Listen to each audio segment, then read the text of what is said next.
This podcast is made possible through donations from listeners like you and our partners at Tallman Equipment. Tallman Equipment prides itself in having more lineman tools in stock than anyone else. And now, when you're shopping online at tallmanequipment.com, look for the truck logo that says Fast Ship on hundreds of items on their website. That logo means that item is in stock and ready to ship the same day in most cases. When it comes to getting the tools and equipment linemen need, trust Tallman. Line 11 Clothing Company, making apparel for our first responders with a positive message to patriots that you can be proud of. The proceeds of the cause goes to helping our foundation ignite the fire for father engagement. Give them a follow at Line 11 Clothing on Instagram. And finally, Monzingo Knives. Each knife is created with craftsmanship that only a tradesman could provide. Find them on Instagram at Monzingo Knives and get your American-made Monzingo knife today.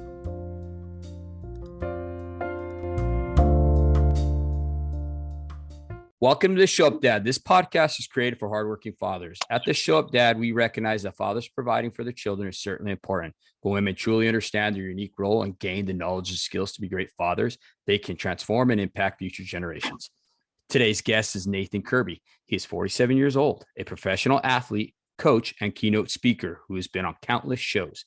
He's been married for 26 years and a father to two boys, Colton, who is 24 and a Navy officer in flight school, and Ashton, 21, who is ranked the #1 lightweight in the U.S. Welcome to our show, brother. Woohoo! Man, that sounds amazing. Well, brother, as always, I want you to just tell our listeners about your experience growing up and, just kind of elaborate on that, bro, if you don't mind. We're going to just jump right in there head first, huh? Yes, sir. Let's get after it. Let's go on all the pain. Get your Kleenexes ready. Get you.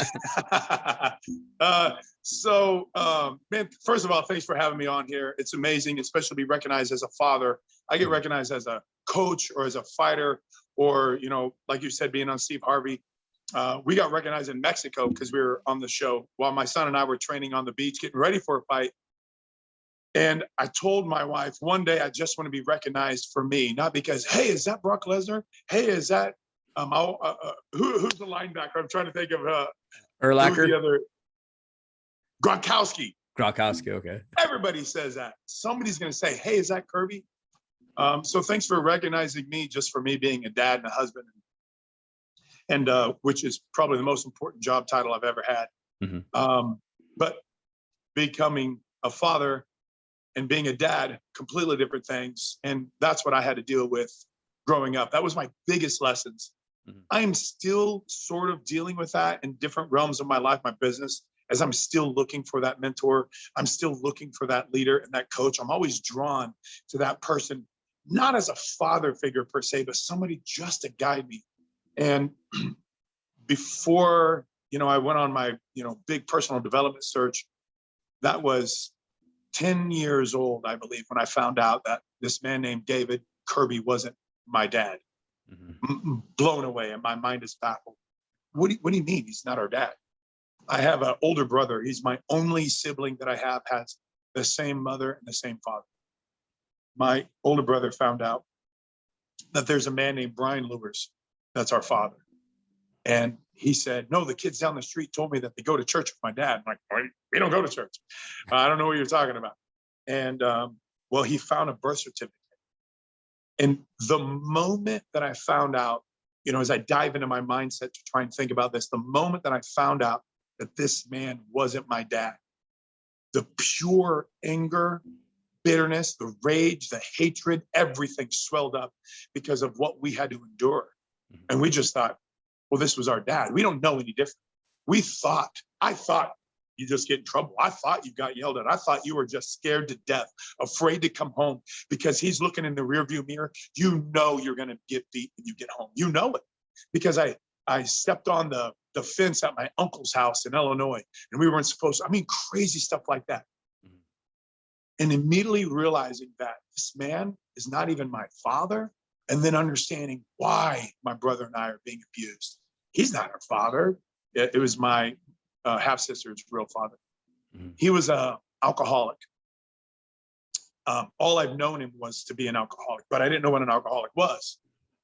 Growing up, I just knew my dad was an alcoholic. He was a drinker and he would get drunk. I used to go out with a friend of mine, and we'd go around the city of Burlington, Iowa, and we call it can scabbing. And we would go and grab beer cans, pop cans, and you name it for the nickel. We would get the nickel out of it, and we'd turn those cans in, and I get money, and I go and buy Garbage Pail Kids stickers. And I would go, those. Yeah, and I still have a collection of them. And we would go to ball fields, and we'd dive in the trash cans. And I remember we had a pantry, and I had a flat of empty cans, and one of them was a Coors Light can. And he came out screaming at me, "What is this? What is this? It's an empty can. This man is an alcoholic drunk, and I have an empty beer can, and I got beat because I had an empty beer can in the closet." It was those little tiny things. And I'm very fortunate that a lot of the memories that I had are gone. And my wife and I have talked about this from trauma in her past. We've prayed for that because I don't want to hang on to those. I don't want to know what that pain feels like. Majority of the time, it's not the physical pain that has always followed me. It's always been the emotional turmoil, the psychological pain that has been caused to me. That's what lasts longer than any of the physical pain has ever had. But I remember sitting at the dinner table, and at the time, there was a range. You know, it was like a microwave was built into the stove, if I remember right, and it had a little clock with a spin dial on it, and that's how you set the timer. We had a timer set on us, and if we didn't eat in a certain amount of time, that was it, man. We were getting beat. And I remember my mom reached over and was about to go off, and she just kind of switched the dial to give us a few more minutes. I remember he grabbed her hand, and man, I was so afraid of her. He never hit my mom, but he was abusive to me and my brother. Beat us in bathtubs and threw my brother through a fan. I mean, just unbelievable.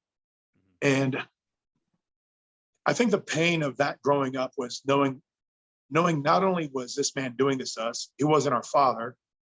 And then I had so much anger. I'm battling with all this understanding. Why are we here? Why are we with this man? I remember moving to Colorado. And I don't know why we moved to Colorado. Finding out later, there was a man that came back that they used to be neighbors with back into my mom and his life. And my stepfather was moving away from this guy. We moved back to Burlington, and the abuse is still going on. Next thing you know, 1 o'clock in the morning, my mom pulls us out of our bed. "Let's go. We got to go." I think at the time he was working overnight shift. I remember crazy things like walking down the side of a road in Burlington, and he's walking down the side of the road. We're in a car. They're fighting. It is just a bizarre childhood. Yeah. But I remember waking up saying, "Pack your stuff. Let's go. We're out of here." I can't tell you the time. Fourth grade, fifth grade. I was in fifth grade, and we left. And that night, I remember going down this long driveway, and we get to this house out in the middle of the country, and go in, and the house is nasty. It's disgusting. And there's people in there. I have no idea who any of these people are. And this is where we lived. In the middle of the night, we just uprooted ourselves. And what happened was my mom didn't have enough confidence in herself, what I know now as a man, enough confidence in herself or enough love for us to leave him and stand on her own 2 feet. So she had to wait till another man came in her life. And so here we are. Now we're living with another guy. And we lived out there for probably 6 months or so, moved into another town. I'm in 6th grade. This man's living with us. And now the psychological battle is going on. I had more problems growing up with this psychological abuse, bullying that I felt growing up with him than I ever did with the physical abuse of my second father. So now at 14 years old, they get married. And I still have yet to meet my biological father. So a couple things that happened in between this is I have cousins. I just know them as my cousins. Yeah. I have a grandma and grandpa that came over, and I just only know them as a grandma and grandpa. As a kid in 6th and 7th grade, I don't know how the correlation between whose mom is this mom, and I don't know that they happen to be my biological family that still tried to stay in our life, whether my mom wanted it or not. And so finally, 15, 16 years old, my brother became a superstar athlete. Mm-hmm. Dude's on the front page of newspapers, right? And he's dunking it. He's the quarterback, knocking out linebackers. I mean, this guy is a physical specimen. And he got held back, so he was always a year older than everybody else. And I was not big or a physical specimen. I was in plays and musicals. Thank you. I had a role in Grease and Cheaper by the Dozen. I was in choir and swing choir, and that's what I was. I was a singer and an actor. But because of my brother, I'm equating it to this because this is what I've had to deal with, is realize that I finally met my biological father, my real dad. I finally got to meet him. I was 15 or 16, and it was my brother was playing basketball. And so I'm in the stands, and here this man walks in. And I got to tell you, I try and explain this to families. You know, in my academy, I've got students in here that they're split family homes as well, different moms, different dads, raised by a grandparent. I try and explain how important it is for a child to understand their identity. Yes. To know who their mom and dad is. Knowing God and giving that child Christ in their life is something that we didn't have. Mm-hmm. So we want to make sure we give that to our kids and give it to my students. My whole life changed when I laid eyes on my father. Mm. My stepdad had a lazy eye. My second dad, skinny, curly hair. Of course, an alcoholic, so he looked frail and yellow. And my third dad, he was short, bald, beer belly. It was completely different. I'm 6'5". Yeah. And this guy don't even break the 6 foot mark. And then I saw my dad, 6'3", 6'4", dark hair. I get the blonde from my mom. Dark hair, handsome. Oh my gosh. I'm like, oh my, he's a handsome man. He was, and he's a firefighter. Mm-hmm. You know, my God, that's my father. That's my dad. And unfortunately, I never got to build a relationship with him. My brother did. And it was just not about me. And I call it playing second fiddle once again. I was just nobody. My brother went to a college football game with him where I played lookout, because we were trying to secretly build a relationship with him. Yeah. I just never got to have that relationship with him. It was never about me. I don't know if he's ever come to see me do anything. Mm-hmm. So my senior year, I'm playing football. I'm still singing. I'm still playing musicals and doing all that stuff. And mm-hmm. I'm very much struggling right now in my own identity. My third dad left and he came back and he was cheating on my mom, kicked him out. But of course, she can't stand on her own 2 feet. So let him crawl back into the house again. And we're poor, we're broke. He's going job to job. My mom's working in a warehouse. And I'm just hanging around with the wrong dude. And I ended up breaking into my high school my senior year to steal stuff so I can pawn it off in another town so I have gas and insurance money. Mm-hmm. I bought my car. I bought the transmission. I put it in by myself. I never had a dad to change an oil with. I never had a dad training with me. My senior year, my third dad decided he's going to become a football referee. So he's not at my games. He's at everybody else's games refereeing their games. It was never about me. And that plagued me for so many years in my life. And I say this thinking, who's got to hear this? What father needs to hear this right now? Or what kid needs to hear this? Because I know he's going through the same thing. But, hope comes in the morning, brings everything. So I still had to endure this. So I get in trouble. I'm about to graduate with nothing. I'm not going to college. My mom and dad, stepdad at the time, they wouldn't talk about college. They wouldn't talk about financial aid. I had zero path. I knew nothing. I knew nothing about life. I had no preparation. I was 17 when I graduated. And I got in trouble for that. And I ended up getting a probation, 5-year suspended prison sentence and a probation for breaking into this school. I tried to serve in my country. I tried to serve in the military. I signed papers to go. And a district attorney in Mount Pleasant, Iowa would not let me go. He made me stay there. And I literally was a hood rat for the next 2 years. I'm saying all this because of not having God in my life, not having a man, a role model in my life, having unbelievable instability, never showing any agape love, no unconditional love. I was never, my mom said thought I was gay. It was just this psychological warfare with my stepfather.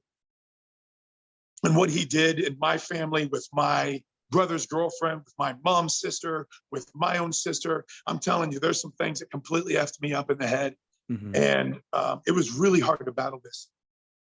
So I graduate and I move out of the house immediately. I steal some cigarettes from Walmart, start smoking cigarettes, because all I've known my whole life is both my parents smoke 2 and 3 packs of cigarettes a day. This is all I've ever known. I'm now in a whole other town, running around, just causing a ruckus. And I really am, because I have no structure. I had none of that. Yeah. And I ended up getting in a fight. I got in multiple fights. But this fight led me to get thrown in jail. It was, I just met my wife that I'm married to. I just met her, so I'm kind of showing off. We're kind of dating. And I get into a fight, get arrested, and get thrown in jail. I fought 3 guys one night at a gas station. And I broke into a house on the 4 lanes while people were sleeping, snooping through their dresser, stealing money at the foot of their bed. I mean, I was lawless. I was, it's bizarre to even hear that come from me. Yeah. A whole life ago. But I'm telling you, when I met my wife, things changed in my life. She believed in me for who I could be, not who I was. She knew the potential that I had, and she just leaned into that and loved that about me.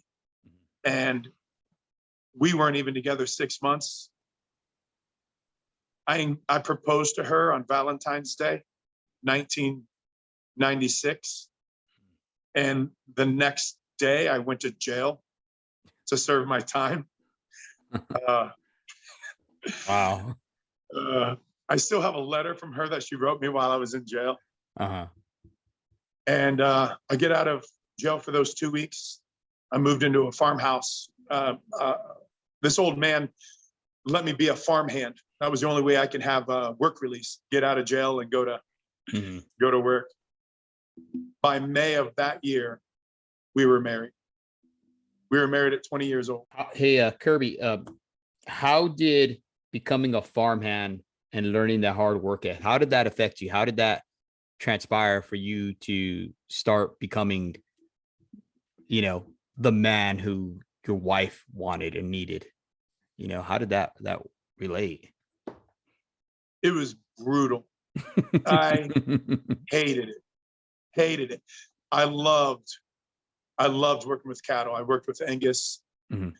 We bred bulls. I worked on this farm and mow and rake hay. And it wasn't the hard work. It was the old man that I worked for. He was 70 some years old at the time, and he's set in his ways. We're going to work sun up to sundown. I was just efficient with my work, and I could get stuff done. And I loved the work that I did. I hated the isolation, and it was brutal. I've never had a place before except an apartment building with a woman, right? This old lady, she just passed away 2 weeks ago. I just went to her funeral in Iowa. She was 97 years old when she passed, but here she is in her mid 60s, 70s. I'm living literally upstairs next to her, and then I move in the basement. I really never had independence. Now we're living on a farmhouse, and we're talking bills. We have a tank. We have a tank to heat our house. Do you know how expensive that is? When you are flat broke, our house was froze over. It was frozen because we couldn't afford to fill that up. With gas, with propane, or with natural gas. It was awful. The house was awful. There were snakes in the basement. We didn't have a bathroom upstairs. The basement bathroom, literally the toilet sat on this wood thing because in case it flooded, we called it the throne. The shower was this metal bar with a shower curtain and a hose coming off of it. That was our first year of marriage. Wow. I came home to hot dogs, 19 versions of hot dogs. And I told my wife, don't ever cook me a hot dog ever again. It was awful, but we had to lean on each other through that time. Yeah. We still weren't Christians then. We really still did struggle. I've never lived with anybody before. She's never lived with anybody. This is our first real relationship. We're married. We're young, very naive, and very immature. And I still have so much baggage that I'm carrying from my childhood and from 3 dads and from relationships and being broken and hurt, not knowing who I am, not knowing whose I am. That's a huge thing. Yeah. We move into Washington, Iowa. This is a little town in Iowa. And man, it got really worse because now I'm around people again. And now I want to hang out with my friends. And she's trying to build a nest. Yeah. And I'm finally alive. I'm living. I'm wanting to go out and hang out with my friends. And I'm wanting to do things. And I don't know what I want to do. I hate every job I had. It was awful. Working security, working warehouses. And we have this 2-bedroom home. And I ended up realizing that I wanted to do more and be more. And I think it was around the time I was 25, I decided to go to EMT school to become a EMT. Yeah. Because I started to build this relationship with my biological father by now. Mm-hmm. He was a firefighter. So I was going to go down to Burlington Fire Department, become a firefighter and a paramedic. So I went to EMT school at the University of Iowa. That was the first thing I ever did independently on my own. Mm-hmm. As I was yearning to just have this tribe, to have this family that I never had growing up, to be accepted and to be loved. I remember taking my wife before we got married, taking her to my family for the very first time. And they said, introduce her to everybody. I couldn't. I didn't know them. I couldn't even introduce my wife to my family because this is my Uncle David, but I don't know how he's my uncle. I don't know if he's older than my brother, but this is his wife. I don't know your name. I'm sorry. This is literally my introduction to my family. Wow. But they're the most important people in my life right now. Mm-hmm. I can't even tell you how much healing has happened in my family. But again, it was my wife and I finally realizing that we needed something in our life. Yeah. So while I'm running around on the streets before I met my wife, I had a friend named Heather. Uh-huh. And man, we did some crazy stuff together. And her mom was even crazier. And this girl's mom had done a lot of drugs and she was just kind of out there. Yeah. Next thing I know, she's about to get married. She got married to a man who was a Christian. Yeah. She had gotten saved since then. Mm-hmm. And we were asked to come to her baptism at a church. And so I might be 23 at the time, 23, 24. Mm-hmm. Never been in a church. I mean, maybe 2 times in my entire life. Yeah. And this was a church called New Oaks, Washington, Iowa. And I remember going in this, I'm by myself, by the way. I'm not with my wife. I'm sitting in the pews or whatever. And I see her up there and they start talking a little bit. One of my first experiences with the Holy Spirit, goosebumps. I'm crying. I have no idea why I'm crying because I don't know what a baptism is. Yeah. I don't know the symbolism or the significance of it. They dunk her. She comes up. She's crying. My friend's crying. The whole church is crying. I'm crying. I don't even know why I'm crying. There was something about it that just grabbed a hold of my heart like this. Mm-hmm. I got goosebumps. I was so overwhelmed with this emotion that when it's all over with, they're starting to sing. I'm sitting in the pew and we're standing up and they start singing Amazing Grace. I'm like, oh my God, I love this song. I love this song. And somebody's like, well, sing. And I'm like, okay. So I walked to the front of the church. I got on stage. I grabbed a microphone and I started singing. I had no idea there was such thing as a church choir or worship team. I'm used to karaoke. Okay. Yeah. A couple years before this, I was doing some karaoke stuff with a talent scout. Like all my mind was about singing. Yeah. One time in this church, never been to a church. I didn't know how it worked. So I got on stage and I started singing. I was truly filled with the Holy Spirit. Mm-hmm. Nobody said anything to me. Nobody grabbed me off the stage. Nobody corrected me or reprimanded me. It was just this amazing place. I remember going home telling my wife, we've got to go to this. We have to go to this. And so we went.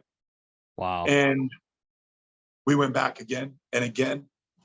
I got baptized. My wife got baptized in December 2nd, 2001. We both got baptized. Wow. I had accepted Christ earlier after I went to massage therapy school in 2001. And after I got back after 9/11, within a month after 9/11, I had accepted Christ on my knees in my shower. Just these little tiny people that were a very important place in my life. Yeah. Knowing without this stage, I would have never gotten to here, and I would have never gotten to here, and I would have never met my wife. If I would have went to the military, I wouldn't be married to her right now. Yeah. All these things that I know now as a man and as a Christian, as a man of faith and as a coach, as a mentor myself, those are all learning lessons for me to forgive my stepfather. So I'm not sure how far into our marriage we were. I think we had both of our boys at the time. I can't remember. I remember a woman reaching out to me, asking me to come and see my stepfather, my second father. Yeah. The one who used to beat my brother and I. And I said, no, not a chance. He's dying. Good. I'm glad. I prayed for that multiple times. I had multiple dreams of me beating his face in. That was the anger that I had. And she just kept loving me. And I have no idea who this woman is. It ended up being his boss. Yeah, his employer. You got to come. He's a different man. He's changed. He leads our worship team with his guitar, and he sings, and he's got this little apartment, and he talks about you boys all the time. Yeah. Did he tell you how he beat us? Yes, he did. Yeah, he talked to it. He's shameful about all that stuff. So she ended up talking me into coming down to the hospital. I remember walking in that hospital, and so stupid. I don't know why I'm crying. I remember walking in that hospital feeling so much anger, so much hate. I felt everything the moment I walked in, and I laid eyes on him, and I saw him helpless in that bed. Okay, I knew he couldn't hurt me anymore. I had started a fight by then. Another thing in my life I started to do. I started MMA fighting by then. So it was at least 2005, 2006. I knew he couldn't hurt me anymore. But when I walked in and I saw him laying there weak, I wasn't afraid. And he looks at me and he said, "Hey, Nate, I hate that." My stepdad would call me Nate. And he said, "Hey, Nate, I wasn't mad at all. I literally listened to him. And I could see everything change in his eyes." And he started to apologize. I'd already forgiven him. I didn't even know. I never knew what that was. I mean, we can go through the steps of being a Christian and going to church and praying and doing tithe and taking communion. But when you forgive someone in your life that doesn't deserve it, when you forgive someone like that, because you know that's what God did to you, it changes your whole life. And I felt nothing. It was over. I had no anger. I had no hate. I had nothing. It was, I don't know how to explain it. And I walked out of there, a changed man. I remember going back to his funeral, and she took me to see his apartment, and I felt sorry for him. That's all I could feel. I just felt sorry for him. I felt bad that he never had a relationship with me because so much anger and hatred, and because I had my mother placing so much anger and hatred inside of me, making me fuel that even more. Oh, you're right. I shouldn't talk to him. It's amazing how mothers can manipulate us, or how fathers can manipulate us, or broken homes. And that's what I had to deal with. And that's what I see with these kids all the time. They have no idea. Just love them. And then let them go to their other father. Love them. Let them go to their stepmom and let them love them. You love them different. And I just had anger and hate built up. The forgiveness happened. It changed my life. I was fighting in Davenport, Iowa. It was my pro debut. And I win. I go outside, and a buddy of mine, he was kind of my spiritual friend at the time. He would pray for me. He knew nothing about MMA, nothing. He was a wuss, but he prayed for me in my corner. All he was my prayer man. He pulled me outside. He said, I got to talk to you. I just want you to know David died. I cried. And, I don't know if he stuck around until my fight, or I don't know if it was finally, this is now I can move on and become myself again. But I'm telling you, that was one of the biggest moments of my life that I always try and share with everybody, because they don't understand how powerful that forgiveness is, because they hang on to it so bad, because you don't know what he said, and you don't know what he did, and you don't know how he made me feel, and you don't know what I went through, and I'm a victim, and cry for me, and where. And I was there for years, and I blamed everybody. I blamed my wife. I blamed my kids. I blamed my boss, all 40 of them. I blamed my friends. I blamed everything. When I went to jail, everything was because you don't know. You don't understand. You haven't lived in do you know what my mom did? So that was the biggest change moment in my life. And from there, I was able to pass that on to my boys. I've never understood grace and mercy. Never understood it. And that changed me as a man. That completely changed me as a man. That changed me as a husband, and it changed me as a father. And that was one of the biggest life lessons that I had. And that's my focus, is to make sure I give that to not just my sons, but that was to every son I ever came in contact with ever since, and still to this day. Well, thank you so much, Nathan, for sharing that with us. I know it wasn't easy. It started when you're getting emotional, it started bringing up feelings inside myself as well. Yesterday was the first time I had a conversation with my father. And yesterday was the first time I've ever heard him say, I'm proud of you and I love you. Yeah.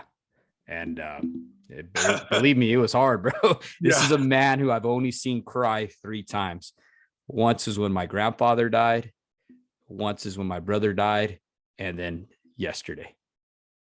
And bro, let me tell you, dude, we were both bawling. But I could empathize with what you're saying, because soon as you hear as soon as you hear them say, I love you and I forgive you, it's like this weight that comes off your shoulders, and I was able to tell him, Dad, I love you. I'm proud of you. I'm proud you're my dad. I forgive you. And man, it was just like you said, just this weight that comes off, and it's almost like now I can move forward. Now I can move on to the next level in my life. You're right. And that just happened yesterday. Just yesterday. Man, that's amazing. That's amazing. Amazing timing. Yeah, absolutely. Because, like you, I grew up, I only had one father, and I grew up, just rough. I mean, my dad, was a tough man. I mean, rough, and abusive, everything. And in order for me to start forgiving him, I had to empathize, and empathize means putting yourself in their shoes. And I started having to find out his history and what he went through. His brothers and his sisters were blue-eyed, right? My dad had green eyes. So his father said, you're not my kid. And I mean, even though he looked exactly like his father, he told him, you're not my kid. So he grew up that was his identity, not knowing, thinking in the back of his head as a little boy that, man, this man doesn't want me. This man doesn't love me, and then he had to, his dad left the house, right? One of the last straws was he had beaten up his little sister and broke her arm. And that was the last straw. So the mom threw him out of the house. And so my dad was living there, and he got used to seeing his mom bringing in all kinds of men. And this was a little tiny house. You know what I'm saying? They shared the same room. So he didn't like that. And that was the last straw. He left. He was on the streets when he was 14, 15 years old. Wow. And then he wound up meeting my mom and 17 and getting her knocked up at 17 with twins. So he had to become a man. So he had to take on this responsibility to be a man. That's when Vietnam was going on and stuff like that. So wow, he had to take this responsibility to raise these 2 twin girls. and take a full-time job and work several jobs actually, and do the right thing by them and his family. But at the same token, he hadn't dealt with those emotions himself. So when times got tough, the pressure came, the squeeze came, he went back to what he knew, which was the abuse, the anger, the Yeah. rage, you know. That's why Yeah. it's so important is for us as fathers to be able to deal with this trauma, even though it hurts. You know, I had a past guest on here, Coach Victor Robledo, who said that anxiety is a good thing because anxiety is like a warning light on a car. It's telling us that, hey, it's time for you to deal with these issues, Right. you know? So it's good to see guys like you and I be able to deal with this emotions. You know what I mean? I just launched a podcast today on emotional intelligence, and that's the number one thing. You know, being able to get in touch with your emotional side and being able to say, Right. hey, man, I'm not okay, but I'm going to deal with this, and having that courage to do that. And I think more men like you, myself, and other men out there who are able to deal with these issues, the world's going to turn out to be a better place, and then teach our sons how to deal with these issues as well. So I was a part of a group in Las Vegas, and to take men through this event. And that was like 4 years ago. And I realized, this has been on my heart for years to do something like this. Of course, I became a pro fighter. After that, I started promoting so many MMA shows. I became a world champion. I was a black belt, but got my black belt in jiu-jitsu.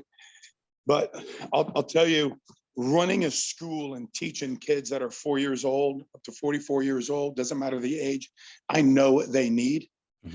And so, and back in 2012, I got my certification through John Maxwell, and I became a John Maxwell coach and speaker. And I started doing motivational events. And I ended up going to UCF, and I put on my very first ever 3-day weekend in UCF for a female softball team. And the lessons I took from that event, I realized that I need to pack them up and give them to a bunch of men. These men need what I'm about to give. And I know it's because they don't have this stuff themselves. They don't have the tools like we talked about. So this, in September, coming up in 8 weeks, I'm actually hosting a men's event, leadership event in my academy. And it is going to be a culmination of everything that I've done, everywhere I've been, everywhere I've coached, the team building, the teamwork, the trauma, breaking those down to the hurts and the hangups of these men, getting into their heart, finding out who they are, what they are, where they're coming short, figuring out what is holding them back, that big lie. My big lie turned into my biggest champion. My big lie was in my head and what I was told. You're a jack of all trades, master of none. That completely paralyzed me, And I realized who I was just over the years, and still recently figuring out that I'm different. I just 47 years old. I just realized I have ADHD. I didn't know how I compute things different. I thought I had a superpower. I thought I was just different than everybody. The reason why I do what I do. I realize it's my brain.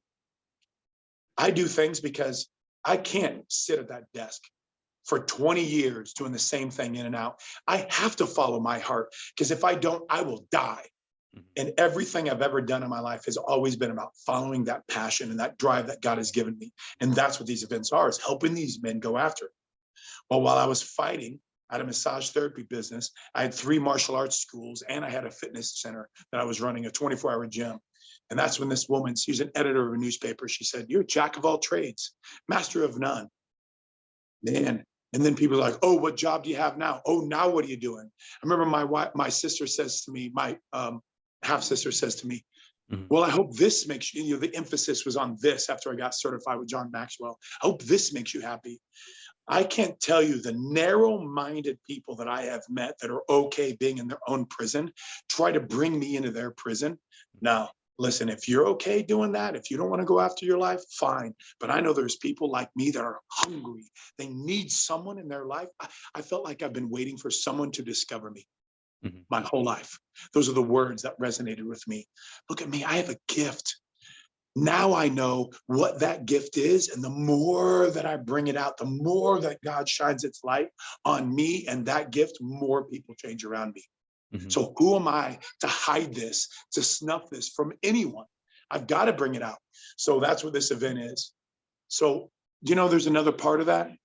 Jack of all trades. I didn't know this until last year. Jack of all trades, master of none is better than being a master of one. Thank you. Yes. Yes. And it was unbelievably impactful to me to be able to see this as not as a weakness, not that I'm doing something now. Oh, there's another, I have 7 books that I'm reading because I can't finish just one. I have to read 7 books. That's just who I am. And I embrace it. Okay, I'm different.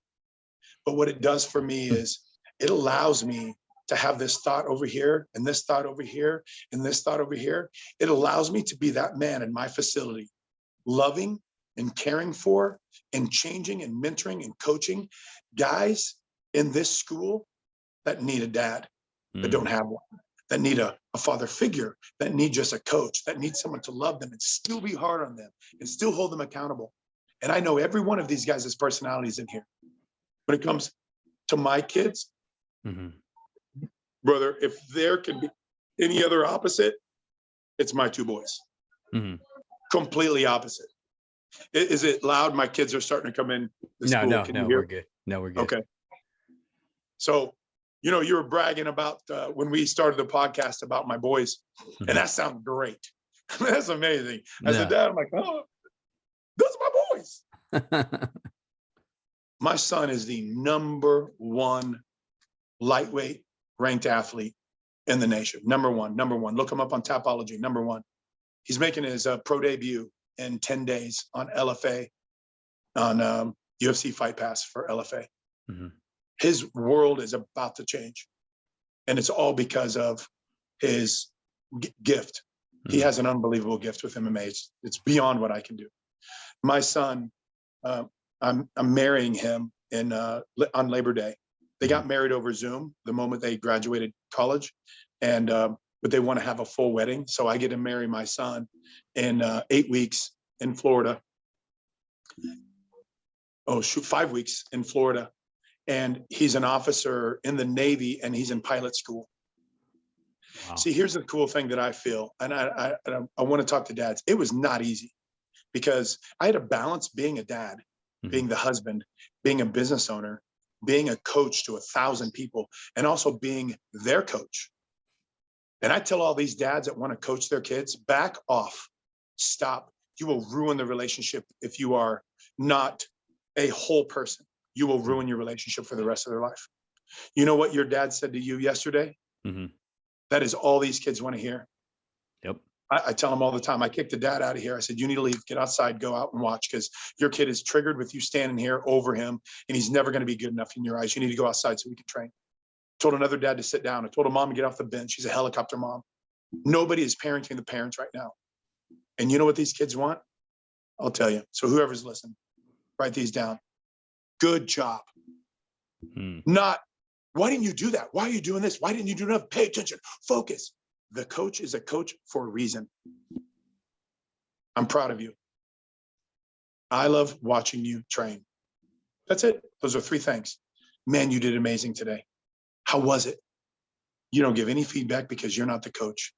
You're not a pro fighter. You have no idea how to get off your back. You don't know how to do a defended guillotine and a Von Flue choke. Let me do my job. My boys, they got both sides of that. They've got coach here and they got dad at home.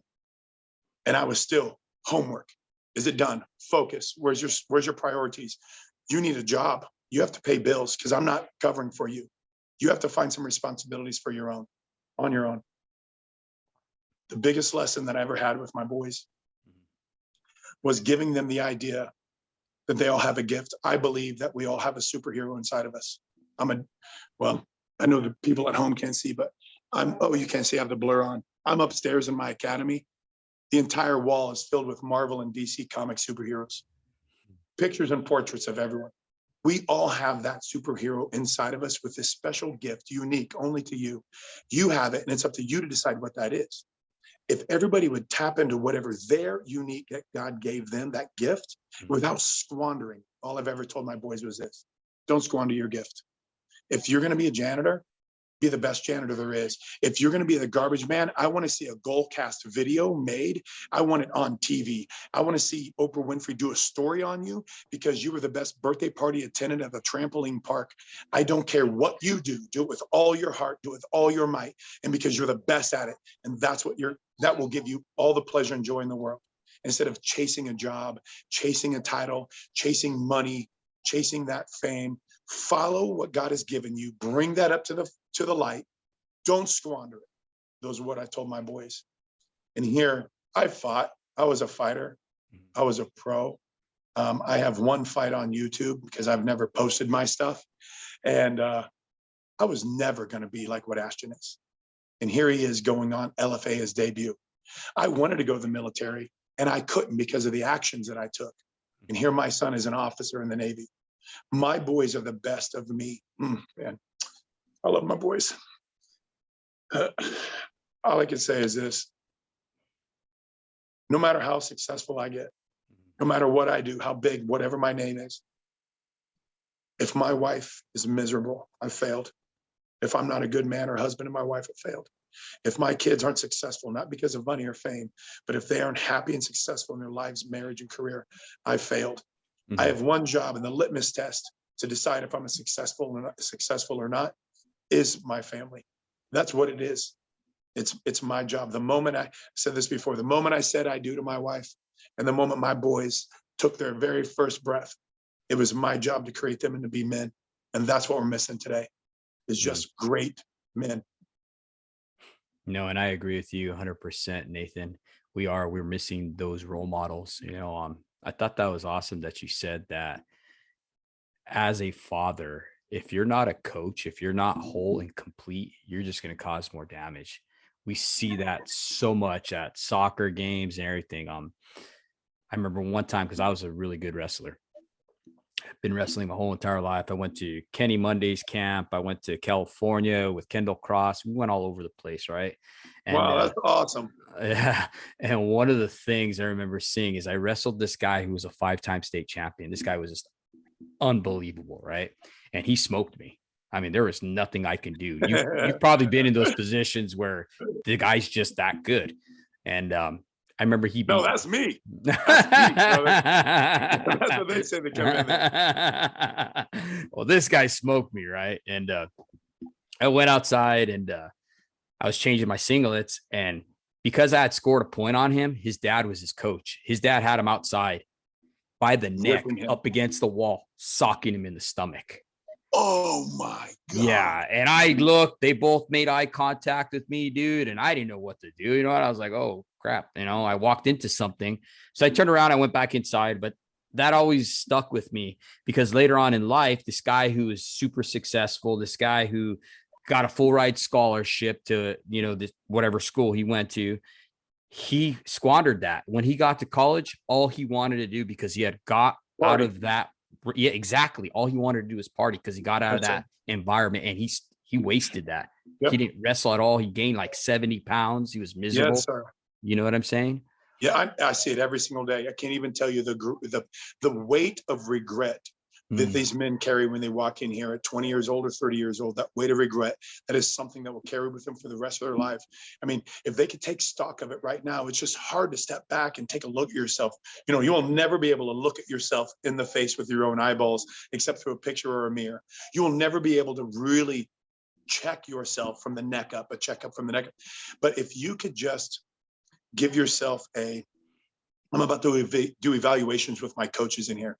If you can honestly evaluate yourself and start writing down the most important things in your life, I don't know if you've ever done a wheel before of where you are in your health, marriage, finances, sex in your marriage, not just a marriage relationship, fatherhood, and your work, what you are. If you can do that from 0 to 10, where are you? You'll see somebody's a 10 over here, but most of the time they're a 2 and 3 in all these other areas. They can't function high at a work and be home with their wife and function at home. They turn off at home. These men are not present. These men can't be a 10 with their kids because there's so much a 10 in their own private lives. They're still going out, or they're still worried about the gym or golf or the buddies or the garage. Mm-hmm. The balance that these men need is what nobody talks about. And these dads that we have right now, I tell them all the time, just please listen to me. If you could listen to me one time, just encourage your kid. I know we got to go. I want to say one last thing. I don't know where you want to go with this, but this has popped in my head 3 times since I've been talking. So I need to say this because I know I've had this conversation multiple times, and it's affected me just recently in my own kids' life. Your kids are not the same. They're not the same as you were. They don't have the same life you had. They don't have the same joy that we had growing up. No, they're not going to come home when the street light comes on. And no, they're not going to go outside and play in the garden hose. We just have to deal with it. It isn't a generational thing. It is a business economical thing, because this is what we've done. We provided because we want our kids to have what we didn't have. Well, good job, mom and dad. You just gave your kid a lazy life. Even then, I want to say your kids are not the same. Your oldest is not the same as your youngest. I can't tell you the polar opposites my boys are. My oldest is so driven, so structured, almost to the point of OCD. He's organized, he's clean. He cleans his house, not his wife. He's the one who's driven. He's the one who goes after these things. He's the one who preps 6 months in advance. My other son is going to be like me. It's Kirby time. It's ish, 2-ish, 3-ish, maybe. I don't know. Oh, what's that? Squirrel. He's just like me. It's whenever the wind blows, wherever it is, however, it's whatever, man. But he's the one, he's got a different gift. If we can focus on our kids and train them, treat them, love them differently because of who they are differently, we will have a better relationship with them. I can't judge Colton like I can Ashton. The reason why I say this is I played football in high school. Actually, so many of the stories skipped out of my life, but I went on and played semi-pro football. Wow. And my son is about to be a freshman in high school. And I said, hey, man, we got to get you to the school. Football is going to start. We got summer practices, bro. We got monkey rolls and 2-a-days. And he says, I'm not playing football. Excuse me? Say it again, a little louder for the guys in the back. I'm not playing football. Yes, you are. Dude, I'm not playing football. Ashton, we're Kirbys. We play football. This is what we do. I don't want to play football. Ashton, you need an after-school sport. I've got one. I know, because he does MMA and jiu-jitsu. But you need the teamwork. I've got a team. It's the 2-a-days. Dad, I trained this morning and I trained last night. We're doing 2-a-days. We do monkey rolls in there, Ashton. We do monkey rolls in the gym. And it was at that moment I stopped dictating what my son was going to do. I will still coach him. I will still train him, because train up the child the way he must go. One day he won't depart from it. I will never stop instilling those values in my kid. But what I'm not going to do is tell him what I think is best for him. I'm not going to live my life through him. It's his life he has to lead, and I'm going to lead him to make the best choices he can to make his life the best he can. Amen, brother. And that's all we can do as fathers, is be that mentor and that guide to help them make those decisions, because they're going to make the decisions no matter what. All we can do is just whether you like it or not, you know what I mean? And just guide them and, put them in the hands of the Lord. I put a post the other day about how kids' decisions and stuff like that. And one of the biggest things that I've talked to fathers that they do is just pray, give it to God, pray, let her know that they did the best they possibly can. And that's it. But once again, Nathan, thank you for coming on here and sharing your story with us and my audience, brother. I appreciate you. You guys are awesome. I look forward to seeing your son. I know he's going to do an amazing job. You raised hell of a job raising 2 children and young men now. And that's awesome, brother. And can you tell our audience, if they want to get a hold of you, how they can get a hold of you and reach out to you if they have questions, brother? No, I appreciate that. A lot of people will. I have guys asking me about this event because it's been planned for a while.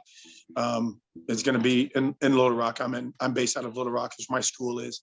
But Kirby MMA at gmail.com is the best way to email me. But I'm on Facebook, Kirby MMA. Instagram is Kirby MMA or Rock City MMA. We've got guys fighting in Bellator and PFL and LFA, like I said, is coming up. I got pro boxers, so they can watch my guys and just tune in to see these men develop. But getting a hold of me, other than through my phone and text message, the best way is going to be through Facebook or email for sure. And I try and reach out to every single person who contacts me, regardless. Mm-hmm. Well, once again, thank you, brother, and take care, and God bless you. Yes, sir. God bless. Thanks for having me on. It's an honor.